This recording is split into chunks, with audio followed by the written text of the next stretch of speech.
Hi, everyone. I'm Kim, and I'm here with Juji, Terris, Lee, and Shira.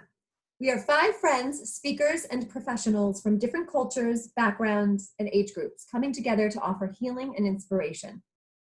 Today, we're going to talk about something that the 5 of us can talk about forever: finding your tribe.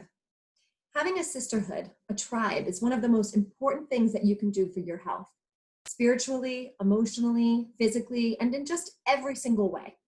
So let's dive right in. Ladies, when did having girlfriends become really important to you? Oh, I can take this one. It's interesting for me because I have a twin sister. And so I always had a built-in girlfriend with me from the day I was born. In fact, people used to call us womb mates. Um, anyway, it really wasn't until, so I had girlfriends, but for me, there was more of this like needing to fit in and kind of like jealousy and not so much competition, but I definitely felt jealous of other girls. And it sort of like got better as I got older. I always had my sister. We always shared everything. But really wasn't until I was in my 30s that I started to really understand the value of female friendships, like really deep rooted female friendships. Because in high school, even in college, I like hung out with the guys a lot because I felt that there was a lot of like, I don't know, cattiness among some of the girls. And I was like, guys are simpler. They're just easier to talk to. And I mean, you guys may or may not know this about me, but I just really appreciate like gross humor. Like sometimes we would be in a room in college and like somebody would like make a disgusting joke or fart or like make dirty, gross noises. And I would be like hysterical laughing and the girls were like, ew, you're so disgusting. And I'm like, cracking up. So, but really in my 30s is when I really, really started to understand the value of that connection and the power that a lot of women together have. I feel like you touched on a lot of cool things, Shira, because there's first like, what is it to have a tribe, right? Like a tribe is a survival mechanism at its core, and fitting in becomes very, very important to us at different ages in our life. But I feel like when I was very young, from a very young age, in fact, my oldest friend is from when I was 7 years old. We grew up across the street from one another, and we haven't lived in the same country for many, many years. So keeping that friendship alive was really important to me. But then moving to the States, obviously fitting in and finding my new friends became very important. And the initial rejection of that and the experience of that rejection, I feel like really shaped how I view friendship now and why I am so appreciative of our friendship. Because the reason we even started this show is because we felt like we could say anything to each other. And so we had these very deep, very emotional, very honest conversations with one another. And one day we were like, we should film this. Because cool stuff comes out. But without that vulnerability, there is no depth in friendship. So it's to understand that we don't all have to agree on everything all of the time, but like creating the space for us to be able to share these things about each other is what's really, really important. I actually love like the comfort in how safe I feel with you guys. And I think that has a lot to do with just being able to be me. Usually I feel like you always say things like that to me about how you feel like you can really be yourself. And I really understand what that feels like now. And it's not like I don't feel, comfortable and safe and like I could be myself with other friends. I absolutely do. I have wonderful friends. It's just I have a lot of, friends that are just one friend, in different places. So this is really the only group of friends I have. And because all of us are just so on the same page and help hold each other accountable. And, you guys help me learn about my own values, you know, and what I want to put out into the world and what I want to give to other people, because you give it to me.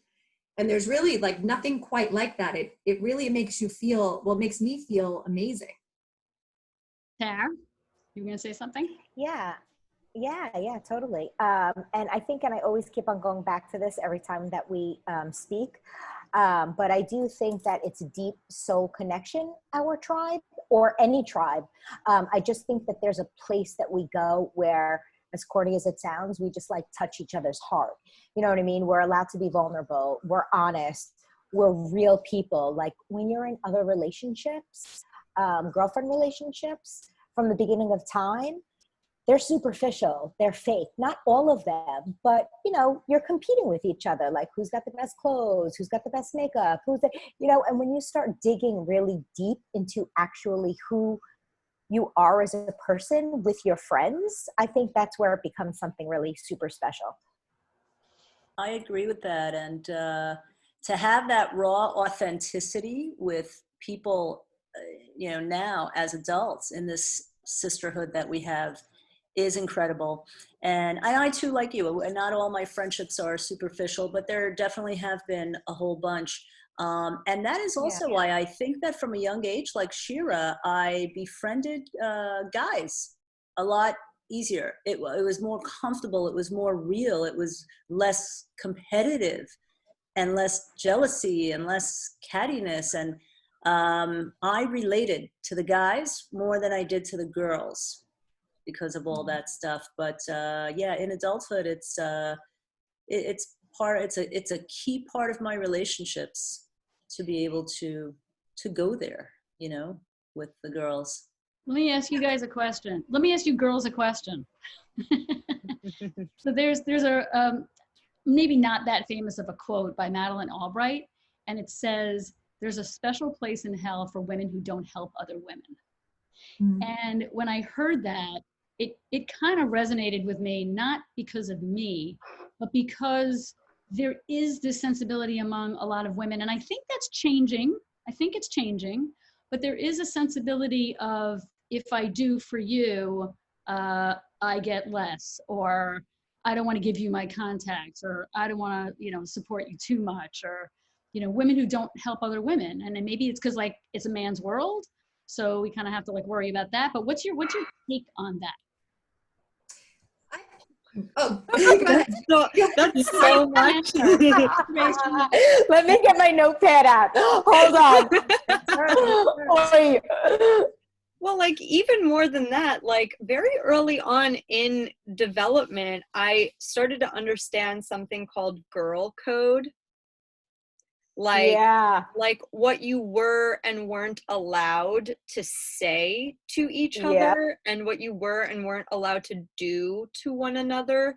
And it was all sort of based on unspoken things, like, you know, you don't flirt with the girl's boyfriend, or you don't date a friend's ex-boyfriend, or something like that. And it all comes from this place of like, what's mine is mine, and what's yours is yours, and you can't have mine, and I can't have you. Like, it's just this sort of like coming from a place of, there are not enough men in the world. Like, you can't have my ex, or whatever that is. And it is coming from this place of lack, all of it. And it's kept us all at bay, because imagine if we didn't have this girl code and we were taught from an early age not to compete with each other, but to lift each other up. Imagine where we could be. Wait, so I just have to ask something. I never had girl code when I was young, like teenagers. Never. I mean, was that a thing with all of you? Well, Terris, I'm just curious, like, did you feel insecure when you were a teenager? And oh my God, yeah, totally. And I'm saying I didn't have girl code. I didn't have like rules or anything with any of my friends. I don't think it was necessarily maybe official. It was like the unspoken code.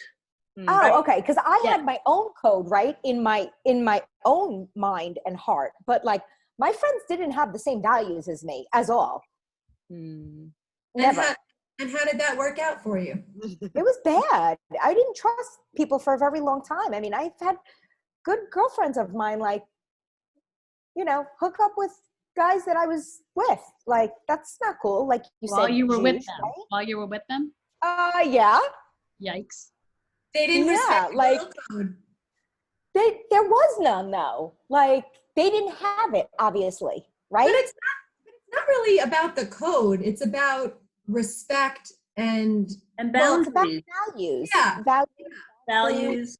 And you know what Yeah. happens as I get older, I'm able to, you know, look at myself and ask myself why I'm feeling certain ways. But I couldn't do that when I was younger and insecure and feeling jealous, or, you know, and especially me with like a skin issue. When I was in my 20s, I was jealous of anyone that walked on this planet who didn't have skin issues, that could wear short little shorts and a tank top and show their stomach and their arms. And like, I just was like constantly jealous. But, you know, now that I'm older, I mean, obviously, I'm doing the work, which is helping me, but it takes a lot of like just an honest conversation with myself. It's not easy. Like, I mean, I'll admit, even today I'm 44 and I'll randomly feel envious of a friend, you know, I don't know, maybe they're going on a vacation that I want to go on, or they're getting to do something I want to do, or they're, you know, feeling something I want to feel. I'll feel jealous, but I'll have a conversation with myself about it. And I just get really clear on like, what is the root cause of this? Where is this coming from? Because I want to feel happy for her. I don't want to feel anything but, like, I have plenty of great things in my life. I want to feel nothing but happy for her. But there's a lot of like awareness around that, where when I was younger, there was no awareness. I just hated that person. Yeah, Well, yeah. And if I you think think for you, about Kim, like there's a fine line between the jealousy you think you might be feeling now and a desire to do something.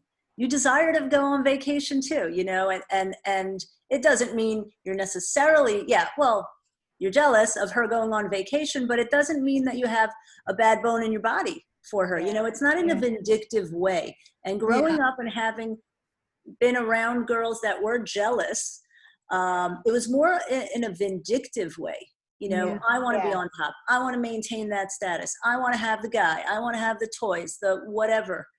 So it looks very different today as adults, I think. Because you're not a jealous person. Clearly it all stems from insecurity at the end of the day. And I think there's a lot of conditioning, whether it's by media or the way we were raised, about how we show up in the world.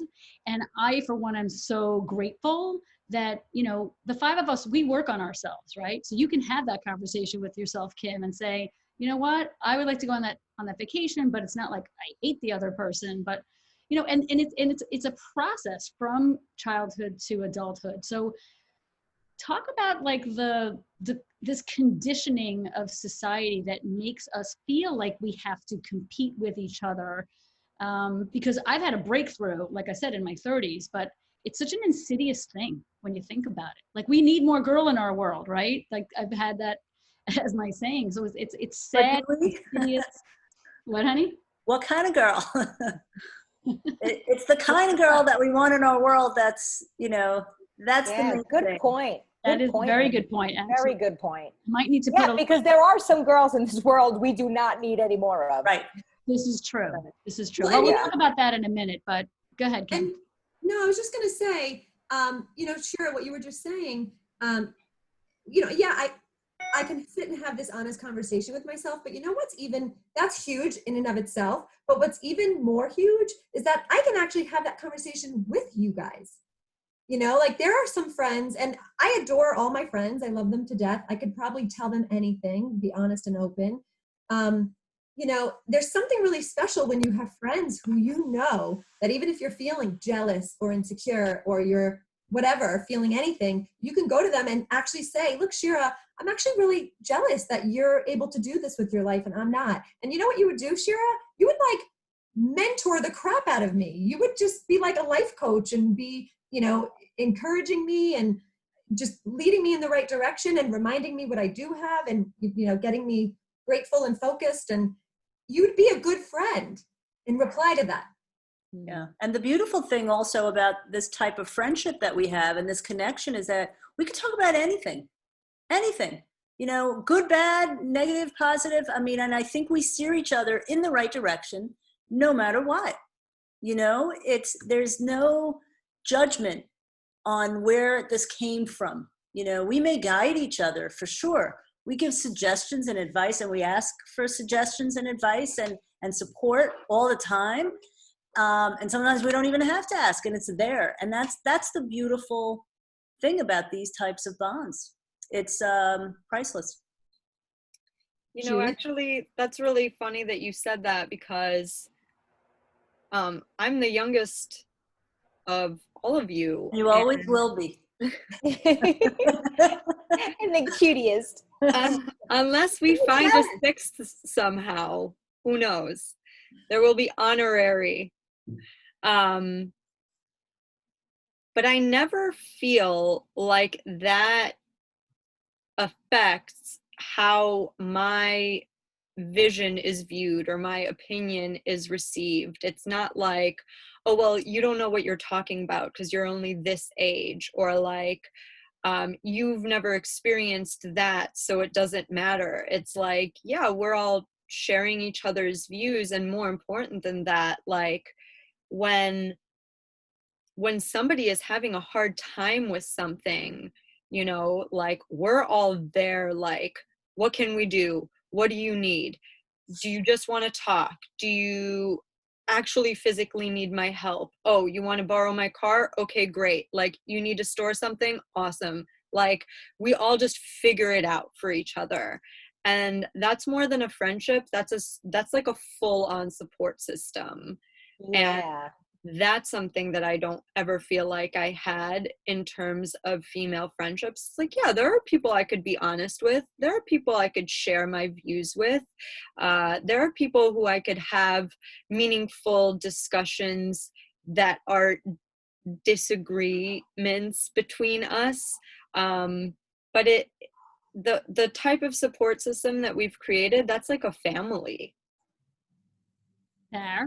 This is just like a weird example that I just thought of while you were talking, Juge. Like, I'm sitting here and I'm thinking, how many of my different friend groups can I feel comfortable to be at a barbecue and say, oh, I'm sorry, I can't eat that bread. I'm gluten-free. I can't have any gluten, without eyes rolling in the back of people's heads. Like, do you know how many places I cannot go and say, oh, I have a lactose intolerance issue. Oh, I have a gluten issue. Oh, that makes me feel like people are like, oh, you're one of those. Like, really? Even today? Oh my God. I would think it's a little bit less today because it's so common. It's not. Nope. Yeah, but I've gotten the same eye rolling on It's just like, eating healthy. yeah, Just eating like, healthy. Like, and I'm like, is there a salad here? Are there veggies to go with my burger?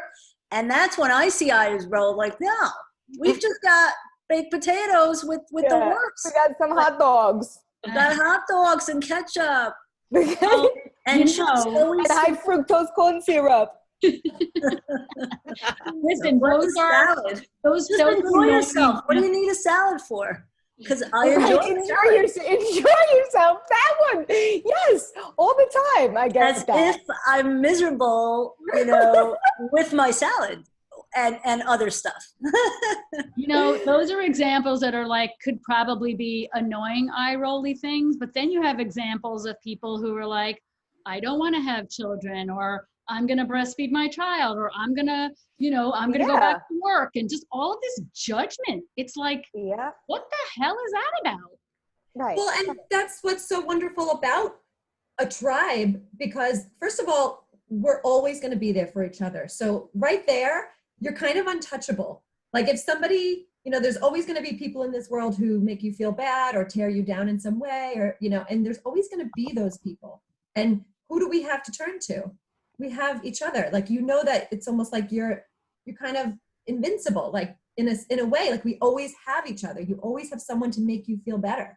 Right. And, you know, in the same way, like with the food, when people have eye rolls and stuff, it's also like if you're fit, right? If you work out and you're fit, people hate you for it sometimes. Oh, yeah. Oh, yeah. And you know where I think that comes from? It's their own insecurities. It's their own shortcomings. It's their own maybe laziness or procrastination or wanting to be there, wanting to do that, but they can't. And that's where some of that jealousy, I think, comes in a whole different way. Like, we would support each other in that way, but rather than, you work out every day, or you work out every other day, or what do you need to do that for? Literally, I've been told, like, what do you need to do all the things that you do to keep fit for? Hello, because I like it and it keeps me fit and I feel better. But I think a lot of this is also, I don't pay attention anymore now as an adult, but a lot of this stuff is people don't know your background. People don't know where things stem from and how you got there. Yeah. I was not born with, amazing genes that always keep me fit. No, I work at it, and things like that. That also the people who are saying, why do you have to da-da-da? What they're really saying is, I wish I could, or I should be doing more of that. Yeah. So it's this internal work that I think women are doing more of, I hope. That's been my experience, that I'm seeing more openness, like Me Too movements and women tribes coming together, like Marie Forleo and Glennon Doyle Melton, like together tours, Oprah doing her tours. Like, I hope that there is more of this sensibility of the feminine energy being needed in our world. And so I want to ask each of you, for people who are watching who maybe don't have that sense of tribe, what can they do? Where can they look? How do you, maybe it's like a meeting people who are like-minded. What kind of advice do you have, Tara? I think my first thing is know your own lifestyle, right? And I think that it's super important to surround yourself with the people that you have the same lifestyle as them, because then there's not going to be judgment and you're like-minded.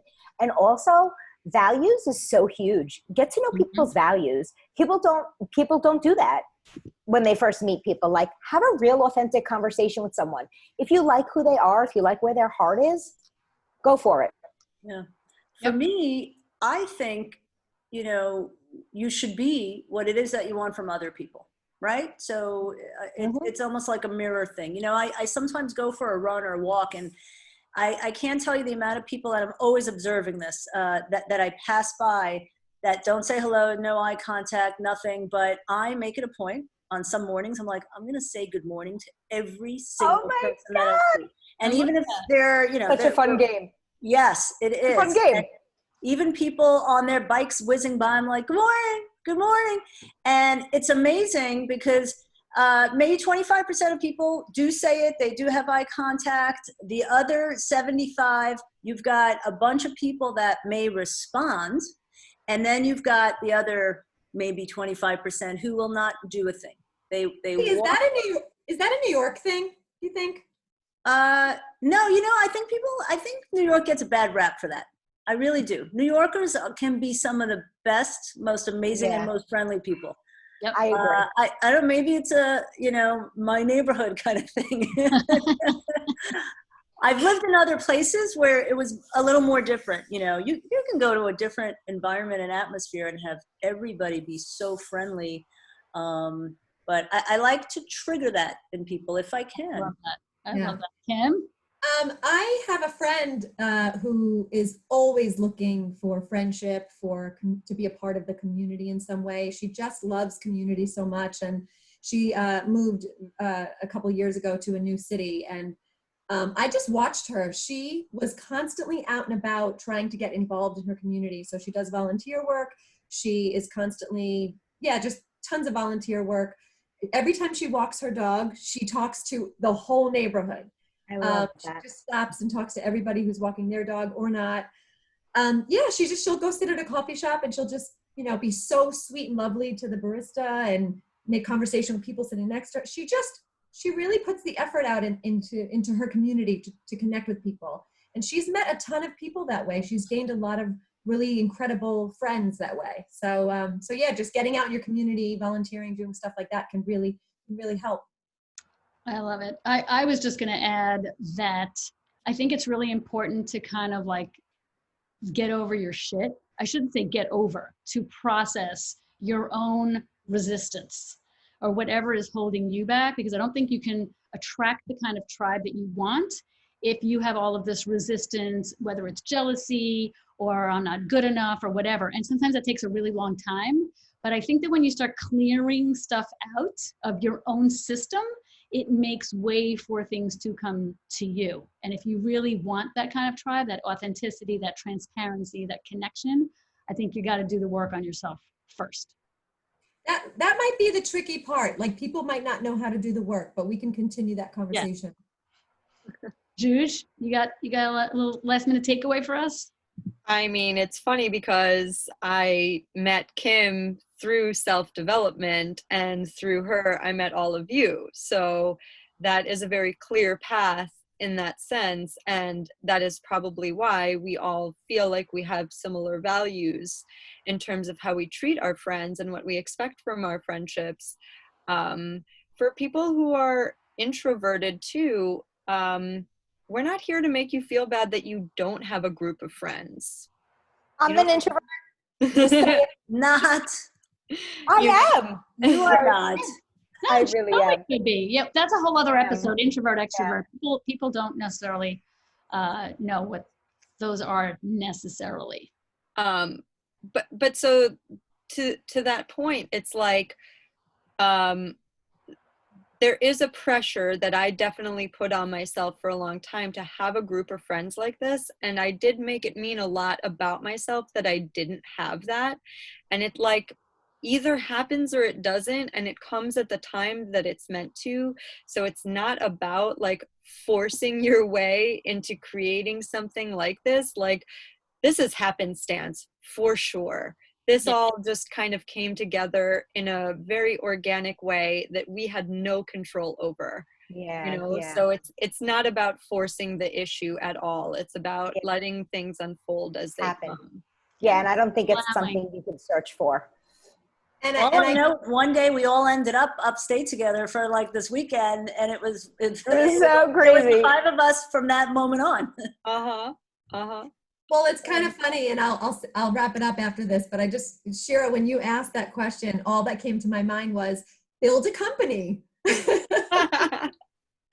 Because when I built the love group, Lee came on first, and then Shira, I met you after, I just slowly met all of you, and then we ended up at an event together, and but you're right, Juji, there's something definitely to letting it happen naturally. And, I've talked to you guys about asking the universe for things and just allowing. I mean, that was a higher power, for sure. I'm so grateful for all. So grateful! Well, this is a perfect place to wrap it up. If you like our videos, please subscribe to our channel and be sure to let us know if you have any topic requests at all or questions by commenting below. So we will see you soon, and thank you so much for watching. Stay safe, everyone. Bye now.